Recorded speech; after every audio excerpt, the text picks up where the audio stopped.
नमस्कार। केंद्र सरकार के नए फैसले, यानी कि जो फैसला उसने लिया है कि मेडिकल कॉलेजेस में 27% ओबीसी को और 10% जो है ईडब्ल्यूएस को आरक्षण दिया जाएगा केंद्रीय कोटे से। इससे एक तरफ तो उस फैसले को सराहा जा रहा है कि बहुत अच्छा काम हुआ, दूसरी तरफ इसको देखा जा रहा है एक चुनावी नजरिए से, और तीसरी तरफ उसको आलोचना करने वालों की भी कम संख्या नहीं है। असल में ये मांग बहुत पहले से उठती रही है कि मेडिकल कॉलेजेस में क्यों नहीं ओबीसी को आरक्षण दिया जा रहा है। एक लंबे अरसे से ये बात चलती आ रही थी, और इस बीच में महत्वपूर्ण इसलिए भी है कि जातिगत जनगणना को लेकर के भी बहुत सारी बातें मांग की जाती रही हैं। जातिगत जनगणना एक तरफ है और दूसरा ये आरक्षण का सवाल एक तरफ है। इस पूरे मामले की गणित को, राजनीति को और हालात इससे क्या बदलेंगे, सामाजिक परिवर्तन इसमें क्या होगा, इस पूरे मामले को समझने के लिए हमारे साथ दो ऐसे साथी हैं, दो ऐसे विद्वान हैं जो जानकार हैं उसके, और उसमें पूरी तरीके से प्रकाश डाल सकते हैं। हमारे साथ हैं प्रोफेसर दिलीप मंडल, जो वरिष्ठ पत्रकार है, कई अखबारों में संपादक के पद को सुशोभित कर चुके हैं, और अपनी एक अलग विचारधारा के तहत इस पूरे प्रकरण को बहुत ही गंभीरता से, शायद देश में गिने चुने ही लोग ऐसे होंगे जो इतनी गंभीरता से इस चर्चा के को आगे बढ़ाते रहे हैं। और दूसरे साथी हैं, युवा हैं, शुभम शर्मा, जो जर्नलिज्म की पढ़ाई भी कर रहे हैं और कई दिनों से यूथ फॉर इक्वलिटी के जो स्टूडेंट यूनियन है उसको भी देखते हैं। बहुत बहुत स्वागत है आपका दिलीप जी, और शुभम आपका भी। दिलीप जी, ये बताइए साहब कि ये फैसला, क्योंकि अभी तक तो ये मांग होती रही थी कि सरकार ये फैसला कर क्यों नहीं रही है, क्यों नहीं दिया जा रहा है, और क्या सचमुच ये फैसला बहुत बड़ा है, निर्णायक है, आगे मतलब राजनीति में इस पे क्या असर होंगे, इन सबको आपकी राय जानना बहुत जरूरी है। हाँ दिलीप जी, आपसे।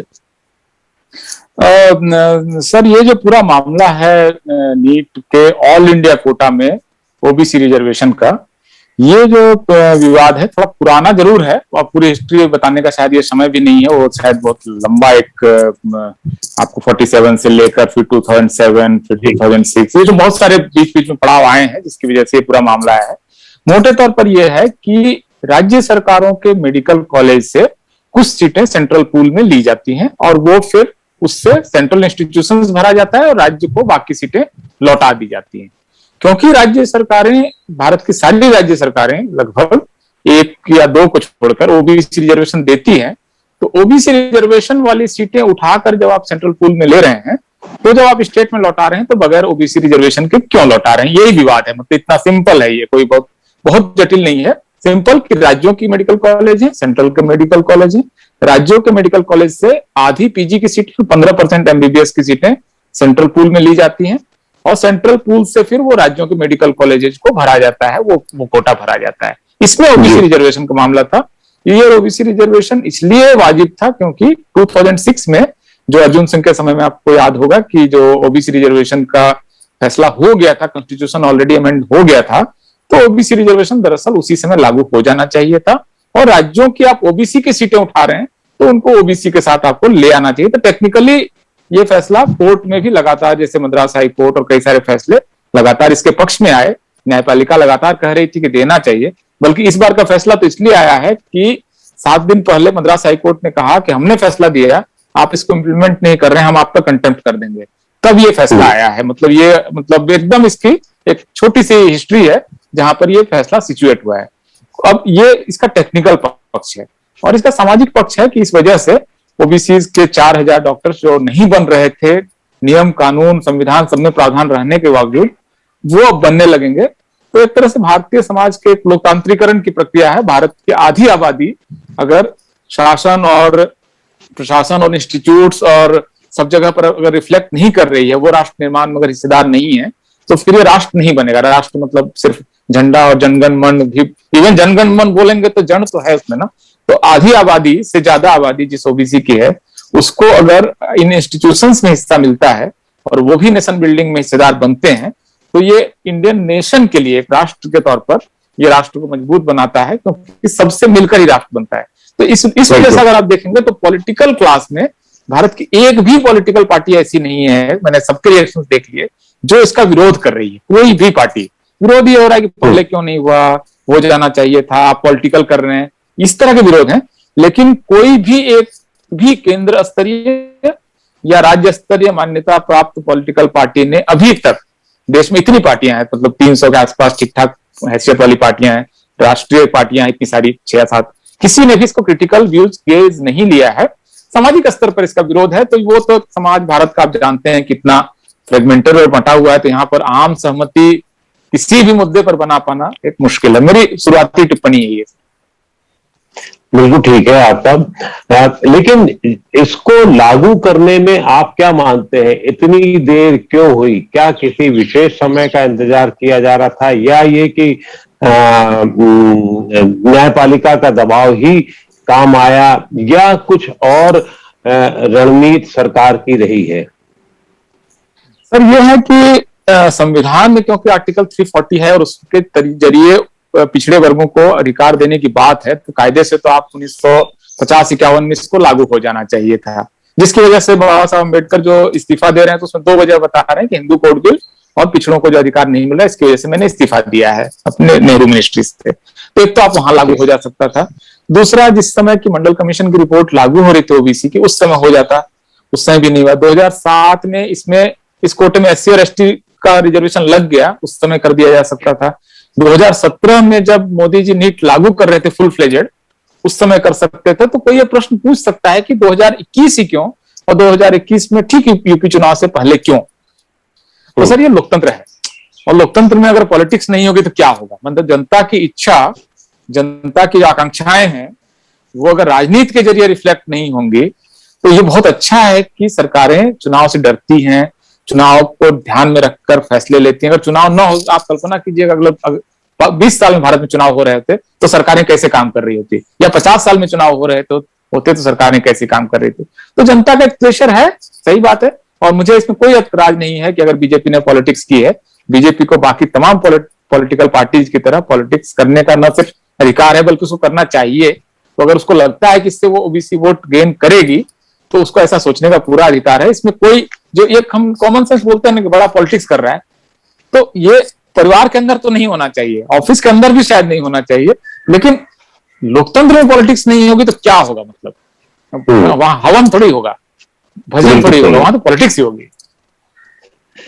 शुभम, आप एक बात बताएं, मेडिकल छात्रों को लेकर के अक्सर जो आरक्षण का विरोध करते हैं लोग, वो ये कहते हैं कि साहब अगर आरक्षण यहां पर भी मेडिकल कॉलेजेस में भी लागू हुआ तो शायद एक क्वालिटी को लेकर के एक सवाल उठाते हैं। मुझे उस पर और बहुत ज्यादा नहीं कहना है, लेकिन आपका क्या तर्क है? अभी जब ये सब हो रहा है तो इसके विरोध में आप लोग क्यों उतर के आ रहे हैं?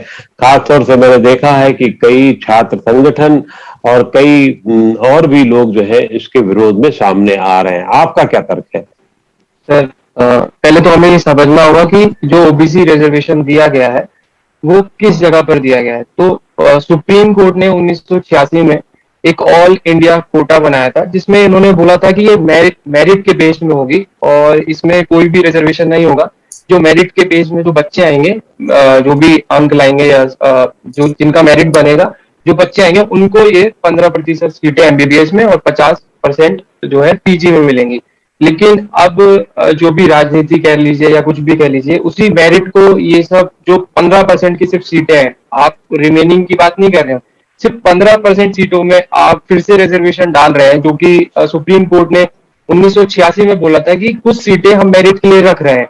जो 15% सीटें जो अभी दिलीप मंडल जी बहुत सफाई से बता गए, लेकिन उन्होंने ये नहीं बताया कि सुप्रीम कोर्ट ने 1986 में प्रावधान किया था कि 15% सीटें, जो कि आपने बोला कि अगर सब रिजर्वेशन दे दिया जाएगा मेडिकल में, तो जो मेरिट के बच्चे हैं वो कहाँ से आएंगे?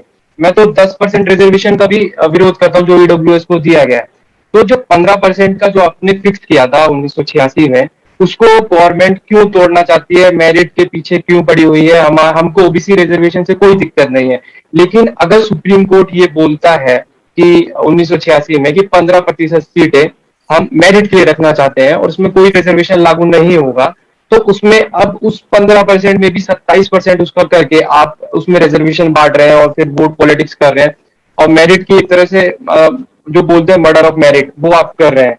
तो दिलीप मंडल जी ने इस पे कोई जवाब नहीं दिया। आपको आपको पब्लिक को पूरी सच्चाई बतानी पड़ेगी कि जो 15% सीटें हैं जो मेरिट बेस्ड पे थी, जो 1986 में सुप्रीम कोर्ट की गाइडलाइंस पे बनाई गई थी, उसमें ये रिजर्वेशन डाला गया है। तो आप सीधे सीधे जो मेरिट की सीटें अलग से निर्धारित थी उनको आप काट रहे हो। पहले से रिजर्वेशन मिल रहा है, जो बाकी की 75% सीटें थी एमबीबीएस, सॉरी 75 नहीं 85% सीटें थी एमबीबीएस की, उसमें रिजर्वेशन पहले से ही था जो लागू होता है। लेकिन जो 15% सीट है जो सुप्रीम कोर्ट ने निर्धारित की है, उसमें रिजर्वेशन नहीं देना चाहिए। बस हमारा एक सिंपल सा पॉइंट है, आप दीजिए रिजर्वेशन, लेकिन जो मेरिट की सीटें सुप्रीम कोर्ट बना चुका है उस पे कम से कम वोट पॉलिटिक्स के लिए ऐसी राजनीति ना करिए।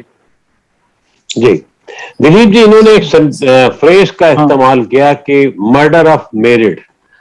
क्या इससे आप सहमत होते दिख रहे हैं, या तय बात है कि आपका एक अलग अपना तर्क होगा?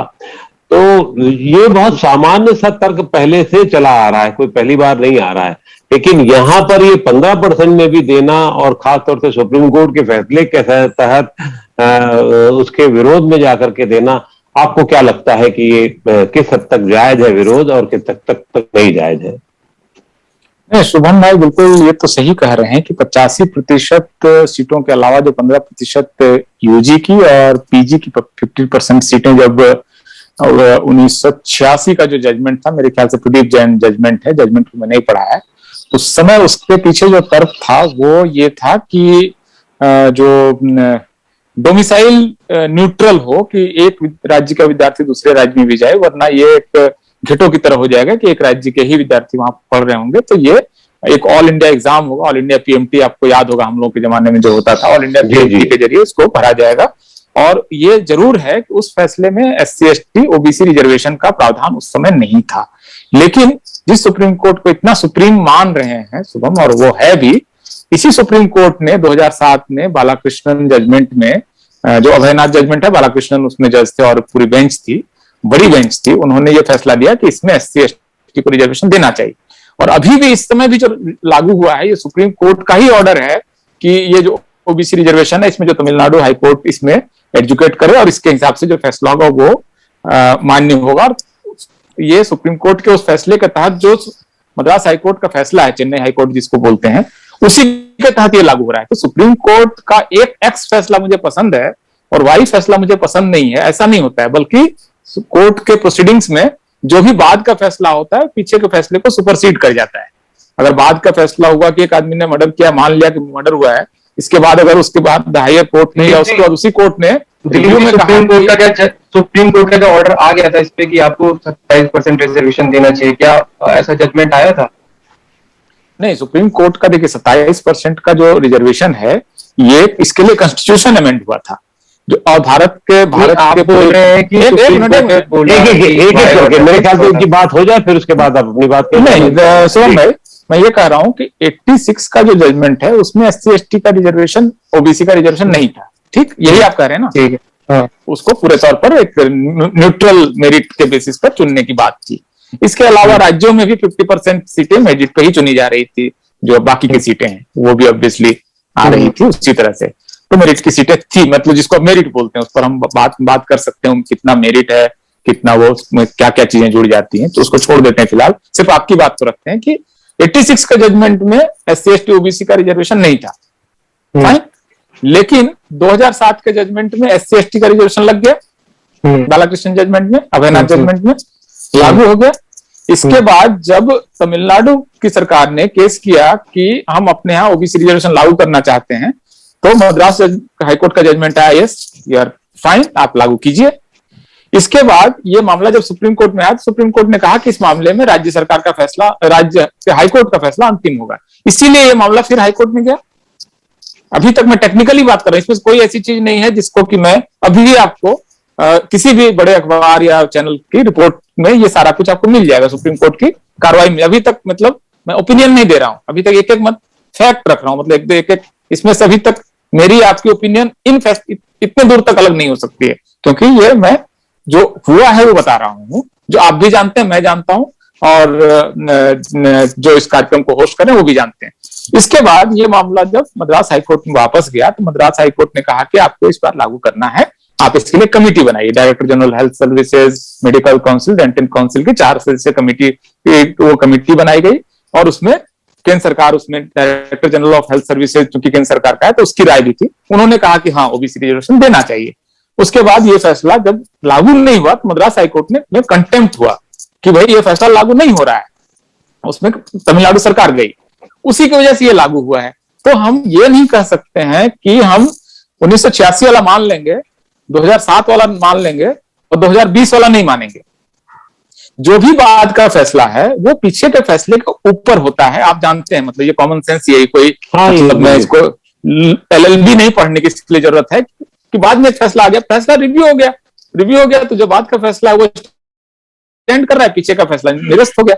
तो अब का जो फैसला, चूंकि ये कोर्ट मैंडेटेड डिसीजन है कि लागू करना है, नहीं करोगे तो सुप्रीम कोर्ट, ये सुप्रीम कोर्ट के आदेश पर हाईकोर्ट कह रहा है कि कंटेम्प्ट कर देंगे, तो सरकार ने कोई, मतलब इसके पास, सरकार के पास उसमें ऑप्शन क्या था कि वो या तो कहती कि हम नहीं लागू करेंगे, हम कॉन्स्टिट्यूशन अमेंड करके हाईकोर्ट का फैसला निरस्त करेंगे, या फिर लागू कर देंगे। सरकार ने ये फैसला लिया कि लागू कर देते हैं। ये इस पर सरकार के इस फैसले की आलोचना हो सकती है, लेकिन ये कोर्ट मैंडेटेड नहीं है, ये कहने का कोई फैक्चुअल बेसिस है तो कोर्ट, उसमें शुभम भाई से मैं पूछना चाहूंगा वो कोर्ट का कौन सा ऑर्डर है जिसको सरकार इस बार वायलेट कर रही है, किस डेट का फैसला है, किस बेंच का फैसला, मुझे बता दें, मैं तुरंत स्वीकार कर लूंगा। 2020 में जी आपकी क्या टिप्पणी है? 2020 में जब तमिलनाडु और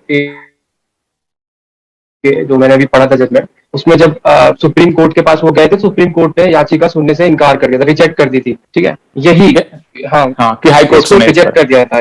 फिर हाई कोर्ट ने बोला 3 महीने का समय दिया था कि आप इस पे निर्णय लीजिए, सेंटर को कहा था, और कहा था परसेंटेज डिसाइड करिए, ना कि ये बोलते थे कि आप जाके जो है ना सीधे लागू ही कर दीजिए 27%। उसके बाद ट्विटर पे हम सब ने देखा, दिलीप मंडल जी और बाकी अन्य जितने भी दलित एक्टिविस्ट हैं उन सब ने जो है चलाना स्टार्ट कर दिया कि ओबीसी कैबिनेट बना लिया, ओबीसी विरोधी है।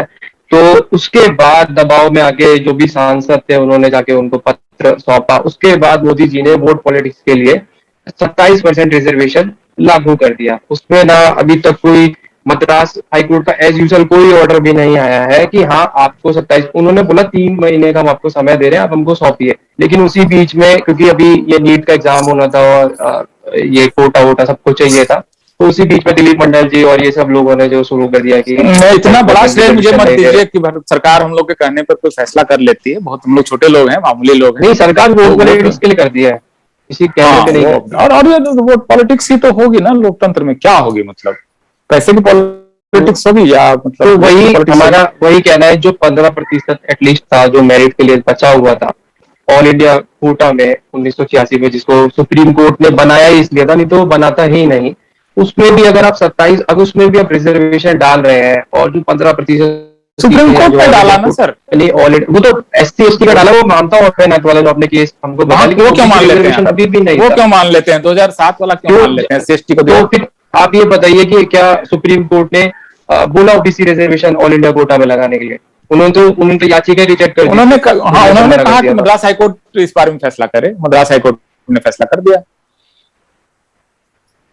जजमेंट आ गई मद्रास हाईकोर्ट की सर, मद्रास हाईकोर्ट का जजमेंट आ गया, और उस जजमेंट को जब इन्होंने लागू नहीं किया तो कंटेम्प्ट हो गया। नहीं, उन्होंने जो भी ये कोर्ट के कहने पे लागू नहीं किया है, ठीक है। यहाँ पर जो तो 1 मिनट में जजमेंट पढ़ के सुना देता हूँ, फिर 1 मिनट पढ़ लीजिए, तब तक हम दूसरी बातचीत कर लेते हैं। मैं देख लेता हूँ फाइल पढ़ने का जब कह रहे हैं तो उसका मतलब जजमेंट आया था और उसमें हम लोगों ने पढ़ा भी है। तो हमारी एक ही मांग है कि ऑल इंडिया कोटा की जो मेरिट की सीटें हैं, एटलीस्ट वोट पॉलिटिक्स के लिए उसको, जैसे SC/ST एक्ट में वोट पॉलिटिक्स के लिए आप सुप्रीम कोर्ट का निर्णय बदल सकते हैं अध्यादेश लाके, ठीक है, आप वोट पॉलिटिक्स के लिए कम से कम ये मत करिए कि जो भी मेडिकल की सीटें, जो 15% सीटें हैं मेरिट की, उसको आप बली का, मतलब उसी बच्चों को बली का बकरा बना दे। जो भी मेरिट का, जो पहले मेरिट पे सिलेक्ट होते थे मार्क्स लाके, आप उनको रिजर्व कर दे रहे हैं उतनी सीटों को।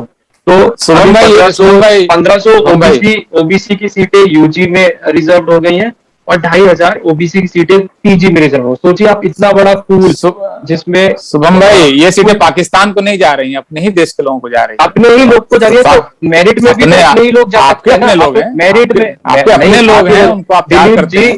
दिलीप जी, मेरिट में भी तो अपने लोग जा सकते हैं, पाकिस्तान के लोग तो नहीं जाएंगे ना। मेरिट में जो बच्चा पढ़ेगा वो आ जाएगा। नहीं तो मेडिकल की बात है, पीजी की बात है, सोचिए हायर एजुकेशन की बात है, पीजी की बात है। वहां पर आप अगर किसी को मेरिट पे नहीं जाने देंगे और आप उसको रोकोगे और उसके लिए आप प्रदर्शन करोगे, तो आप बताइए कि ये बात सही है?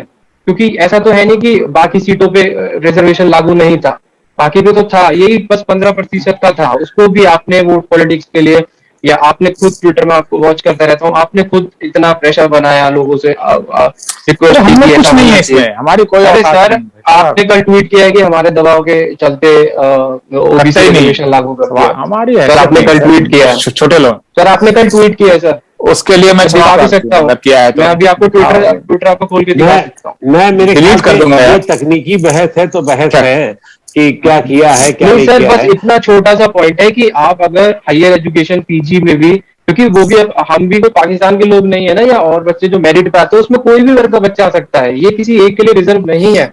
15%। अच्छा शुभम, एक चीज मेरे ख्याल से हम लोग अब ओपिनियन पे आ जाए। ये टेक्निकल मामला है जिसपे टेक्निकल बातें हुई, दिलीप जी ने पूरी बात सामने रख दी और वो टेक्निकली बहुत ज्यादा मुझे नहीं लगता कि उसको चैलेंज किया जा सकता है, जहां मैं जितना मैं समझता जानता हूं। सर चैलेंज तो SC/ST एक्ट को भी नहीं किया जा सकता, अमेंडमेंट आ गई है, वोट पॉलिटिक्स की बात है बस। नहीं, अब मैं इसीलिए ओपिनियन पे आ रहा हूं ना, अभी इसीलिए ओपिनियन पे आ रहा हूं शुभम। आप, क्योंकि आपको रखने का इसमें, इस पैनल में उद्देश्य यही था कि आप एक ट्रूली रिप्रेजेंट करते हो एक दूसरे वर्ग का, जो इसको देख रहा है, झेल रहा है, इसलिए आपको रखा गया। अब आप हमें ये बताइए कि आप ये कह रहे हैं कि मेरिट के लेकर के इसके विरोध हो रहा है, क्या और तर्क हैं आपके सामने? आखिर सरकार को क्या करना चाहिए था, या ये कि इसके अगर, क्योंकि अभी तो सरकार तो ये भी दावा कर रही है कि 56% से ज्यादा सीट पिछले 6-7 साल में उसने बढ़ा दी। अगर कुछ सीटें अभी इसमें आ भी गई हैं, तो ऐसा तो है नहीं कि जो आपकी सीटें पहले थी उसको काट करके दिया जा रहा है। तो इसका मतलब ये बात नहीं, फिर अब आपको ही मौका है। अब आप बताएं कि ये आप इसको मेरिट से मतलब मेरिट की हत्या क्यों बता रहे हैं? आप क्यों ये कह रहे हैं कि इससे एक न्याय की, सामाजिक न्याय जहां अगर हो रहा है तो वो ये जो काम हुआ ये उसके विरोध में? अब आपकी बारी है सर। आप पहली बात तो मेरे को ये बताइए कि सीटें बढ़ा के फिर आप घटा दे रहे हो और फिर हमको बता रहे हो कि सीट बढ़ा दी आपने, ठीक है, आप उस पर रिजर्वेशन लागू कर। दूसरी बात, आप ये बताइए जो ओपन की सीट है, क्या वो किसी वर्ग के लिए आरक्षित है क्या? उसमें किसी भी वर्ग का बच्चा आ सकता है। सामाजिक न्याय हो रहा होगा तो आप प्राइमरी एजुकेशन को स्ट्रॉन्ग करिए, फ्री एजुकेशन दीजिए, सब कुछ दीजिए। रिजर्वेशन इसमें पहले से लागू था, 15% सीटों में एक्स्ट्रा कर दिया गया है। आप ये समझिए, सामाजिक न्याय पहले से हो रहा था, बस वो 15% सीटें थी MBBS की, उस पर ही इनको सामाजिक न्याय और मिल रहा था क्या? अब वो भी किसी एक वर्ग के लिए आरक्षित नहीं थी। जो बच्चा मेरिट पे है, जो ना EWS पे आता है, ना बच्चा वो किसी रिजर्व कैटेगरी में आता है, उसका क्या दोष है? आप उसके लिए और चांसेस कम कर रहे हो, फिर आप बोलते हो कि हमने सीट बढ़ा दी। डॉक्टरों की कमी भारत में इतनी ज्यादा है, आपको सीट बढ़ानी ही पड़ेगी। ये सारे जितने भी अच्छे अखबार है, यही सब जो रिपोर्ट निकालते हैं, इतनी डॉक्टरों की कमी है, इतने डॉक्टरों की कमी है, तो भाई सीट तो बढ़ानी है। लेकिन हाँ नहीं, उन सीटों में भी अगर आप फिर रिजर्वेशन लाओ, फिर मेरिट का ध्यान रखो। सामाजिक न्याय तो पहले से भी हो रहा है। मैं भी आपसे क्वेश्चन पूछ सकता हूँ कि सामाजिक न्याय तो पहले से चल रहा है, तो नई सीटें जो बढ़ाई जा रही है, कम से कम उनको तो मेरिट पे रहने देते। जी, अब दिलीप जी, इनका कहना है कि कम से कम उनको तो मेरिट पे रहने देते, जबकि पूरी लड़ाई पिछले कुछ दिनों से इसी पर थी कि मेरिट की जो 15% सीटें हैं उसमें से भी आरक्षण किया जाए। अब आपकी ओपिनियन क्या है? ये जो तर्कों के अलावा आपका जो अभी जो कानूनन बात हुई उसके अलावा अब हम आपकी ओपिनियन पे ज्यादा जाना चाहेंगे। सर, ये जो पूरा मेरिट का आर्गुमेंट है, इसमें एक तो चीज ये है कि अभी जो कुछ हो गया, सब कुछ हो जाने के बाद अगर हम एक एम्पेरिकल डाटा मान लें कि जो अपर कास्ट है उसी को अगर हम मान लें कि ज्यादा मेरिट वहां पर है, जो मतलब एक इस तरह से भी अगर हम आर्ग्यू करें वहां उस पॉइंट से भी कि वो क्योंकि ज्यादा ट्रेडिशनली पहले से पढ़े लिखे हैं, पीढ़ियों से पढ़े लिखे हैं, तो इस वजह से वहां पर मेरिट ज्यादा है और वो उनके घरों में लाइब्रेरी ज्यादा है, इंग्लिश एजुकेशन उन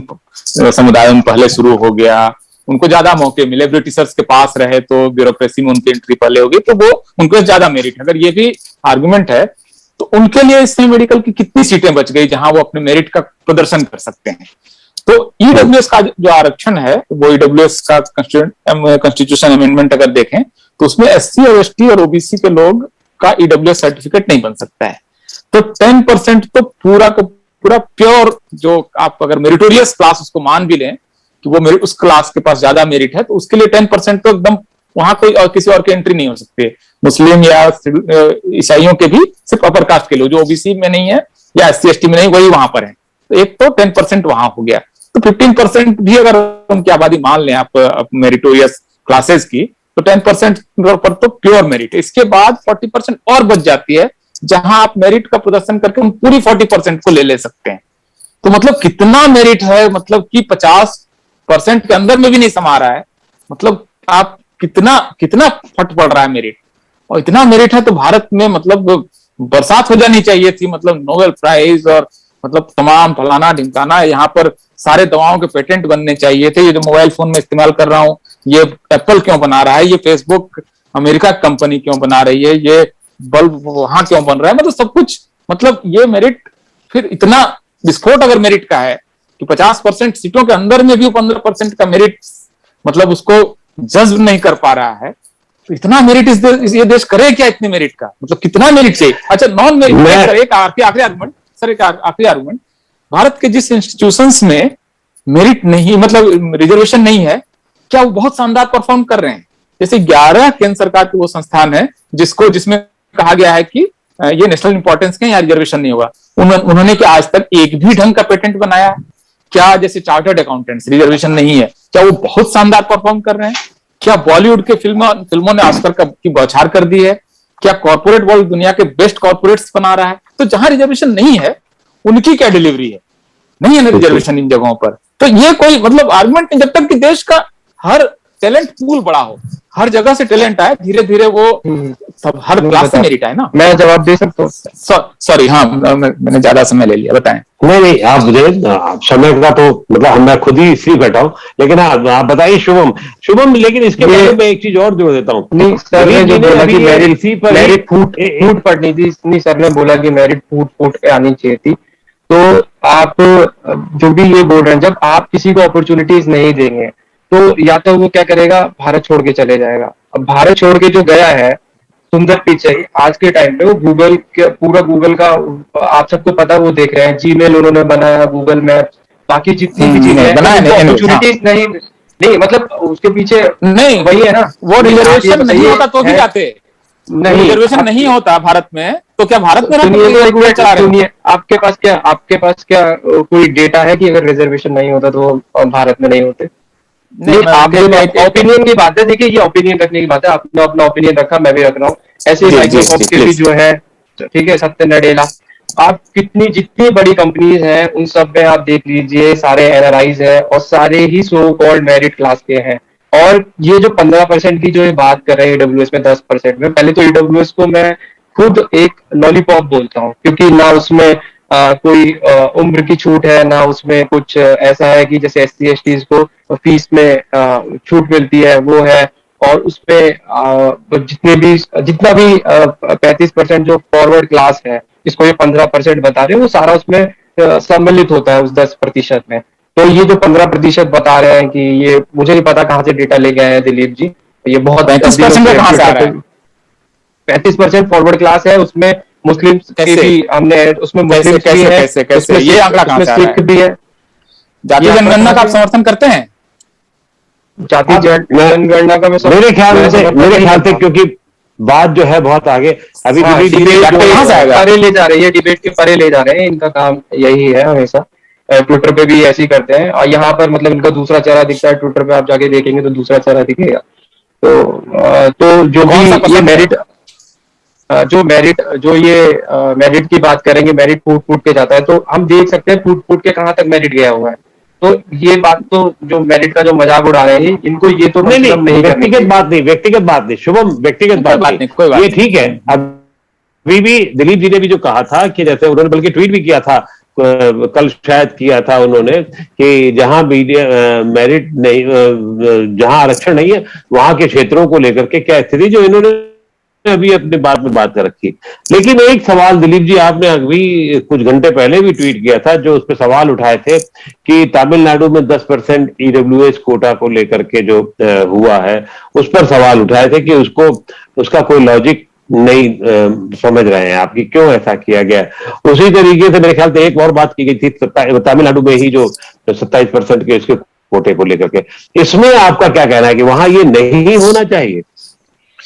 देखिए, तमिलनाडु इस देश मेडिकल एजुकेशन का सबसे बड़ा हब है। 52 मेडिकल कॉलेज हैं और उनके 2 मेडिकल कॉलेज कम से कम ऐसे हैं जो ग्लोबल टॉप 100 में उनकी गिनती आती है। भारत का वो राज्य है जहां पर पेशेंट डॉक्टर का रेशियो जो आप देखेंगे तो सबसे अच्छा जिन राज्यों में, 3-4 राज्यों में, उसमें वो है। मेडिकल एजुकेशन उन्होंने ठीक ठाक मेंटेन किया है बिना नीट के, और अपने 69% रिजर्वेशन दे के, जिसमें कि 50% ओबीसी रिजर्वेशन है। तो ओबीसी रिजर्वेशन से अगर सब कुछ बर्बाद हो जाना था तो सबसे पहले तमिलनाडु का होना था। लेकिन डाटा ये साबित करते हैं कि तमिलनाडु का ऐसा कोई नुकसान तो नहीं हुआ, बल्कि they actually benefited from this scheme of things. तो ये जो उनका, वो अगर 50% ऑलरेडी रिजर्वेशन दे रहे हैं और वहीं की सीटें सबसे ज्यादा उठा रही हैं सेंट्रल पूल में, और उनको लौटा रही हैं सिर्फ 27% आरक्षण के साथ, तो तमिलनाडु ने जो कहा है कि हम नीट को बैन करेंगे, जो वहां के सरकार का भी उसका एक अलग केस चल रहा है कि नीट हमें नहीं चाहिए, क्योंकि नीट के बगैर हमने ठीक ठाक परफॉर्म किया है और सारी दुनिया में तमिलनाडु के डॉक्टर्स की जो प्रतिष्ठा है उस पर वो क्लेम है उनका, इसको प्रूव या डिसप्रूव किया जाता है। लेकिन इसको डिस्प्यूट नहीं किया जा सकता है कि सबसे ज्यादा मेडिकल एजुकेशन के फील्ड में जिन राज्यों ने काम किया उसमें वो राज्य है। तो इस वजह से वो उनका ये कहना है कि 50% हम, क्योंकि हमारी सीट आप ले रहे हो और हम ही को लौटा रहे हो आधा करके, तो ये हम नहीं मानते। तो ये उनका, ये कोर्ट में जब फैसला होगा तो होगा, इस पर कोई हम लोग के कहने से ये कुछ तय नहीं होना है। दूसरी बात, ईडब्ल्यूएस आरक्षण आज की तारीख में तमिलनाडु पे लागू नहीं है, और वहां पर वहां की बीजेपी भी डिमांड नहीं करती है, एआईडीएमके भी नहीं करती, डीएमके भी नहीं करती है, क्योंकि वहां पर जो अपर कास्ट पॉपुलेशन है, सारे धर्मों का अपर कास्ट पॉपुलेशन जिसको बोलते हैं रिजर्वेशन से बाहर, वो कम माना जाता है। इस वजह से वो डिमांड भी नहीं है, तो इसलिए उन्होंने ईडब्ल्यूएस आरक्षण का विरोध किया, और वहां लागू भी आज की तारीख में नहीं है। मतलब आज का जो वहां की जो लीगल सिचुएशन है उसमें ईडब्ल्यूएस लागू नहीं है, क्योंकि उनका अपना एक आकलन है कि ईडब्ल्यूएस हमारे यहाँ इतना नहीं है, हम इतना नहीं दे सकते हैं। तो ये तो पोजीशंस हैं, इस पर अब फैसले जब होंगे तो आगे चलकर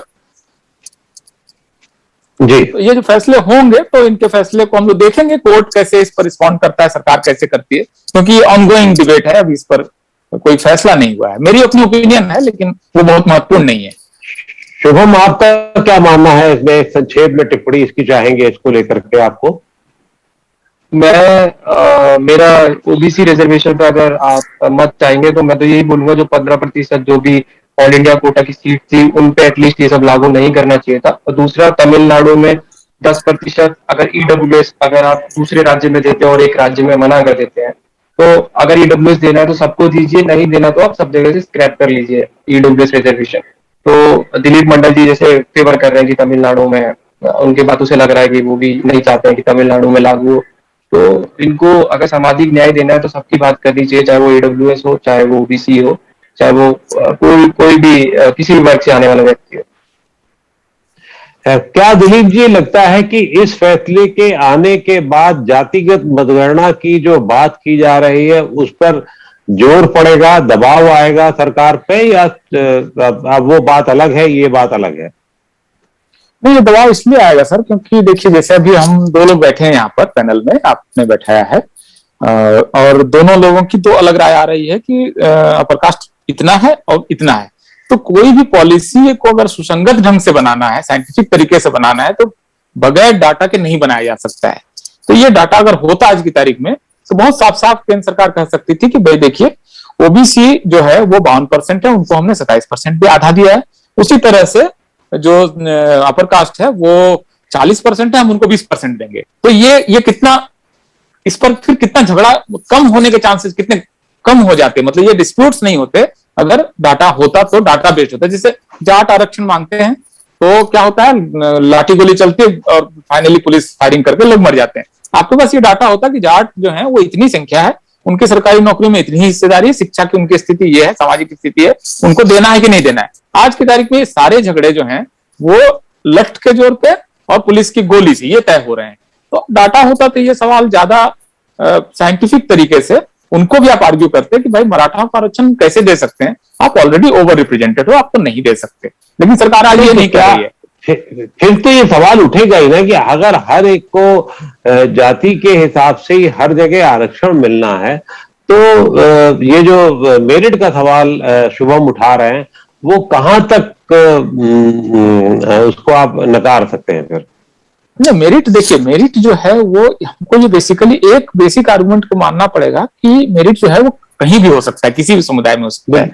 आप एक बच्चा जो भीख मांग रहा है उसको सिर्फ उठाकर आप अमेरिका के स्कूल में डाल दीजिए और हार्वर्ड में भेज दीजिए, वो हो सकता है नोबेल प्राइज लेके चला है, इसके काफी चांसेस हैं। उस बच्चे में कम मेरिट है ये कहने का किसी को अधिकार नहीं है, क्योंकि वही बच्चा, आप देख रहे हैं ऐसे उदाहरण है कि एक ऑस्ट्रेलिया की दंपत्ति ने गोद ले लिया एक सड़क चलते बच्चे को और वो अमेरिका में वहां जाकर डॉक्टर और क्या क्या बन गया। तो ये कई बार अपॉर्चुनिटीज जो है वो मेरिट को डिसाइड करती है। तो इसलिए मेरिट सब में पहला तो ये, दूसरा कि अभी भी जाति के आधार पर आरक्षण नहीं दिया जा रहा है, सोशियो इकोनॉमिक पिछड़ेपन के आधार पर दिया जा रहा है। इसके लिए बाकायदा सर्वेज हुए हैं, इसके बाकायदा डाटा जुटाए गए हैं जो कोर्ट में एक्सेप्टेड है कि सुप्रीम कोर्ट ने मंडल कमीशन को रिजेक्ट नहीं किया है, उनके डाटा को अल्टीमेटली एक मान्यता मिली है और संसद ने उसको अप्रूव किया है, तब ये लागू है। तो इसलिए इसमें ऐसा नहीं होगा कि हर जाति को मिलने लगेगा। कुछ जातियां ओवर रिप्रेजेंटेड हैं, उनको कैसे मिलेगा? मतलब जो जैसे एक्स जाति के पास अगर 1% आबादी है, वो ऑलरेडी 5% पदों पे है, तो उसने अपने मेरिट का प्रदर्शन कर लिया ना। तो ये ऐसा नहीं कि उनके लिए मेरिट के मौके नहीं है। फिर भारत में सरकारी नौकरियां कुल नौकरियों का 1% से भी कम है, बाकी पूरा क्षेत्र दुनिया खुली हुई है मेरिट का प्रदर्शन के लिए। मतलब कौन रोक रहा है किसी को? फिर आप मतलब ये मानते हो प्राइवेट सेक्टर का आप रिजर्वेशन नहीं चाहते? प्राइवेट सेक्टर नहीं, प्राइवेट सेक्टर के बारे में मंडल कमीशन की बहुत साफ रिपोर्ट है कि जो प्राइवेट सेक्टर गवर्नमेंट से फैसिलिटीज ले रही है, 1 रुपए में 2 एकड़ जमीन जिनको लीज पे मिल गई, जिन्होंने सरकार से सस्ता लोन लिया है या गवर्नमेंट से बेनिफिटेड है, वो जो मतलब इन टर्म्स ऑफ कोई अटेनमेंट, उनको लागू करना पड़ेगा। तो अभी ये विवाद अभी तो कोई लागू हुआ नहीं है, अभी ये डिबेट में है।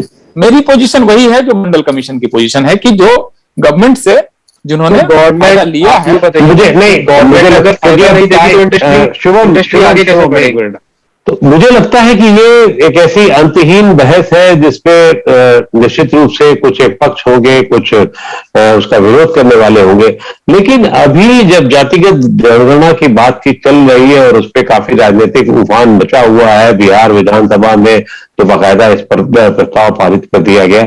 एक और जब जातिगत जनगणना की बातें सामने नहीं आ रही है, लेकिन खासतौर से आज ही एक खबर छपी है जिसके अनुसार ये है कि स्कूलों में जो एनरोलमेंट हो रहा है उसको लेके बड़े रोचक और आंकड़े आ रहे हैं, जिसमें बताया जा रहा है कि 45% जो है ओबीसी है और 19% दलित हैं। दिलीप जी, क्योंकि इस पूरी प्रक्रिया से आप काफी लंबे समय से जुड़े हैं, अब आपको क्या लगता है ये सही वक्त है कि इधर उधर से डाटा लिए जाए, उससे अच्छा है कि जो पूरा ऑफिशियल डाटा है उसका इस्तेमाल किया जाए, उसका खुलासा किया जाए? सर, आंकड़ों का तो ये है कि इस समय भी भारत की सारी पॉलिसी 1931 की जो आखिरी जाति जनगणना है उसी के बेसिस पे बन रही है। इवन मंडल कमीशन 27% सब कुछ वहीं पर वो डिपेंड कर रहा है। 90 साल पुराने डाटा से एक इतने बड़े देश को चलाना ठीक नहीं है। तो डाटा अगर आता है साइंटिफिक तरीके से कलेक्ट किया हुआ, भारत सरकार का एक ऑथेंटिक डाटा होता है, उसके बेसिस पे चाहे जो भी उसका इस्तेमाल हो, सरकार जैसी हो अपनी पॉलिसी बनाए, लेकिन डाटा न होना एक बुरी स्थिति है, वरना फिर यही होगा कि अब जैसे इन्होंने 45% बता दिया, 45% ओबीसी बच्चे हैं, तो इसका ये भी तो मतलब हो सकता है कि ओबीसी बच्चे कम स्कूल जा पा रहे हैं, तो ओबीसी बच्चों के लिए स्कूलिंग वो ज्यादा हो, इसके लिए उनको इंसेंटिव दिया जाए। इसका ये भी कोई कंक्लूजन ड्रॉ कर सकता है कि 45% ही है। तो इसलिए ये सारे विवाद का समाधान नहीं हो पाएगा, सब अपनी अपनी पोजीशन के हिसाब से अपने अपने ढंग से उसको इंटरप्रेट करेंगे। ये अब इस समय 40-42% से लेकर 60% के बीच में ओबीसी के अपने अपने आंकड़े लोग दे रहे हैं। या अभी जैसे होगा कि ब्राह्मण जो है यूपी में 16% है और ठाकुर जो है वो 14% है और बनिया भी 6% है। अब उनको मिला के ही 50% से ऊपर हो गया, तो फिर उसके बाद उसमें शेड्यूल कास्ट का जो जनगणना का आंकड़ा है, मुसलमान का जो जनगणना का आंकड़ा है, तो ओबीसी उसमें 2 या 3% बच जाते हैं। तो ये इस तरह से पूरा जो एक आंकड़ों का खेल चल रहा है, तो ये खेल रुकना चाहिए। और एक साइंटिफिक डाटा जब सब कुछ हो ही रहा है, 7-8 हजार करोड़ रुपया करके एक डाटा आप इकट्ठा कर ही रहे हो, ऐसा भी नहीं कुछ डाटा का इस्तेमाल नहीं कर रहे हो। धर्म के आधार पर इतने झगड़े हो रहे हैं, धर्म का डाटा आप इकट्ठा कर रहे हो। लैंग्वेज के आधार पर राज्य बने, खून खराबा हुआ, उसके डाटा आप इकट्ठा कर ही रहे हो। जाति के आधार पर कम से कम दंगे तो नहीं होते ना, तो जाति के भी इकट्ठा कर लीजिए, चाहे उसको आप अपने पास रख लीजिए और उसको जैसे चाहे वैसे इस्तेमाल कीजिए, जो सरकार की विचारधारा है उसके हिसाब से इस्तेमाल हो। लेकिन डाटा न होना एक बहुत विचित्र स्थिति है। दुनिया में आमतौर पर यह कहीं नहीं होता कि डाटा इकट्ठा नहीं करेंगे, डाटा करके क्या करेंगे ये उस समय की सरकार पर डिपेंड करता है। डाटा न होना अच्छी स्थिति नहीं है। शुभम, इस पे आपकी कोई राय है? आप इस पे क्या कहना चाहेंगे? देखिए, एक तरफ तो दिलीप मंडल जी बोलते हैं जातियों का विनाश होना चाहिए, या फिर जो भी दलित नेता बोलते हैं जातियों का विनाश होना चाहिए। दूसरी तरफ ये लोग ही कास्ट बेस्ड पॉलिसीज बनवाने के लिए जातिगत जनगणना की बहुत लंबे समय से मांग कर रहे हैं, जो कि सरकारें मान नहीं रही हैं। अब क्या है कि जैसे इन्होंने बोला कि 10% ब्राह्मण हो गए, 13% राजपूत हो गए और उनके 50% बच्चे स्कूलों में पढ़ रहे हैं, तो आपको स्कूलों की सीट बढ़ानी चाहिए, बजाय ये नहीं कि जातिगत जनगणना आ भी गई, फॉर एग्जाम्पल अगर 10% भी है जो कि नहीं है, ठीक है, तो आप जो है सिर्फ 10% बच्चे ब्राह्मण रखोगे, बाकी घर पे बैठे रहे अगर वो पढ़ना चाहे, ठीक है। तो ये सब चीजें आप नहीं कर सकते हो। दूसरा, इससे क्लैश बढ़ेगा आपस में। जो भी आप एक तरफ बोलते हो कि जातियों को हमको हटाना है, तो दूसरी बात आप ऐसी बातें करते हो कि 10% ये है, 2% ये है, तो जो बच्चा उस जाति में पैदा होगा जिससे आप ऐसी आकांक्षाएं रखते हैं कि वो जाति की बातें ना करे, लेकिन उसको आप सारी बातें जाति पे ही करते हो, उससे सारी बातें आप जाति पे ही कर रहे हैं। आप उसके पैदा होने से लेके उसके मरने तक, यहाँ तक कि प्रमोशन में रिजर्वेशन की बात की जा रही है, तो आप वहां तक जाति की बात करोगे, फिर पीछे जाके बोलोगे ट्विटर पे कि नहीं जातियों का नाश होना चाहिए और ये सब जगह जो है ब्राह्मण अत्याचार कर रहे हैं या राजपूत अत्याचार कर रहे हैं। तो आपको दो स्टैंड रखते हो आप, एक जगह दूसरा और दूसरी जगह दूसरा। नहीं, मेरा मानना शुभम ऐसा नहीं है। ये व्यक्तिगत बात नहीं हो रही है यहाँ पर, ये एक नीतिगत बात हो रही है और आपका एक व्यक्तिगत आपकी क्या राय ये ज्यादा महत्वपूर्ण लगती है। खैर, मुझे लगता है कि इस पे एक बहुत लंबा सिलसिला होगा बातचीत का और ये विवाद चलता ही रहेगा। लेकिन पार्लियामेंट में जो बहस हुई थी इस पर, सॉरी, पार्लियामेंट में जो कास्ट सेंसस पे बहस हुई थी, पूरा बकायदा 2 दिन तक सारा काम स्थगित करके हुआ था। तो बड़ा विषय है मेरे ख्याल से, इस पर हम लोग डिटेलिंग बातचीत, जो आप कह रहे हैं सही कह रहे हैं कि ये मतलब लंबी बातचीत का विषय है, लंबी बातचीत होनी चाहिए। और लेकिन ये भी है ऐसी हो बातचीत जिसमें बहुत सामाजिक विद्वेष न फैलने पाए, ये ध्यान रखना चाहिए। डाटा हो, रख ले, इस्तेमाल करें नहीं करें ये एक अलग सवाल है, एक अलग प्रक्रिया होगी। खैर, ये एक लंबी बहस का मुद्दा है, इसलिए आप दोनों को लोगों को फिलहाल बहुत बहुत आभार कि आपने बहुत कायदे से बातों को रखा, एक क्रमवार रखा दिलीप जी आपने। और क्योंकि शुभम नई पीढ़ी का प्रतिनिधित्व करते हैं, इनकी चिंताएं अपनी जगह हैं।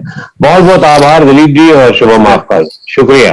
Thank you sir.